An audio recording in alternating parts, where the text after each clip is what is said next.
নমস্কার বন্ধুরা, মনীষার হেসেলে আপনাদের সবাইকে স্বাগত। আজ নিয়ে চলে এসেছি খুব সহজ একটা ইভিনিং স্ন্যাক্সের রেসিপি নিয়ে। আর এই রেসিপিটি ঘরে একটু মুড়ি থাকলেই খুব সহজেই সামান্য উপকরণ দিয়ে বানিয়ে নিতে পারবেন। চলুন তাহলে বন্ধুরা দেখে নেওয়া যাক আজকের রেসিপিটি বানানোর জন্য এখানে কড়াইয়ের মধ্যে দিয়ে দিয়েছি সাদা তেল,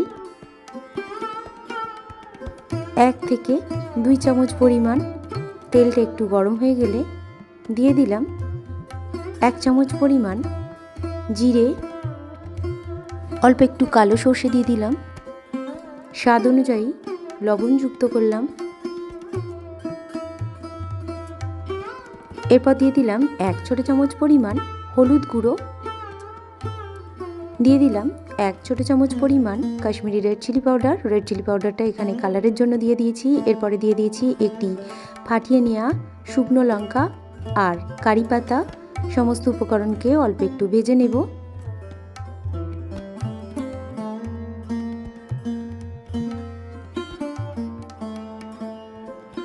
হাফ মুঠো পরিমাণ কিশমিশ দিয়ে দিলাম। কিশমিশটাকেও সমস্ত উপকরণের সঙ্গে একটু ভেজে নিয়েছি। এরপর দিয়ে দিলাম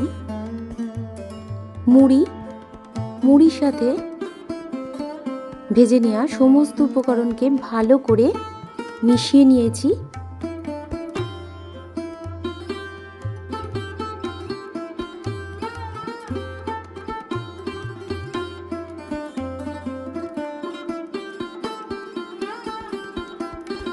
স্বাদ অনুযায়ী বিট লবণ যুক্ত করলাম।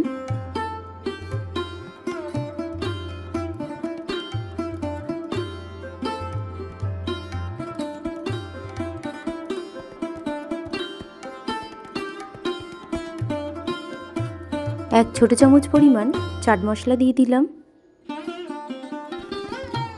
অল্প একটু গোলমরিচ গুঁড়ো দিয়ে দিলাম। আবারও সমস্ত উপকরণকে ভালো করে মিশিয়ে নিয়েছি। দেখতেই পাচ্ছেন বন্ধুরা, এখানে গরম গরম মুড়ি মশলা প্রস্তুত হয়ে গিয়েছে। সিদ্ধ ছোলা অথবা গরম গরম চা, কফি ইত্যাদির সাথে পরিবেশনের জন্য একেবারে প্রস্তুত। অন্যান্য রেসিপির মতো আজকের রেসিপিটি যদি আপনাদের ভালো লেগে থাকে বন্ধুরা, অবশ্যই আমার এই ছোট্ট চ্যানেলকে এগিয়ে যেতে সাহায্য করবেন। লাইক করবেন, কমেন্ট করবেন, শেয়ার করবেন। আর চ্যানেলে নতুন কোনো বন্ধু থাকলে চ্যানেলটিকে সাবস্ক্রাইব করে পাশে থাকবেন। এই ধরনের রেসিপি সবার প্রথম দেখার জন্য পাশে থাকা বেল আইকনটিতে প্রেস করে রাখবেন। রেসিপিটি শেষ পর্যন্ত দেখার জন্য আপনাদের সবাইকে ধন্যবাদ। সবাই ভালো থাকবেন, সুস্থ থাকবেন।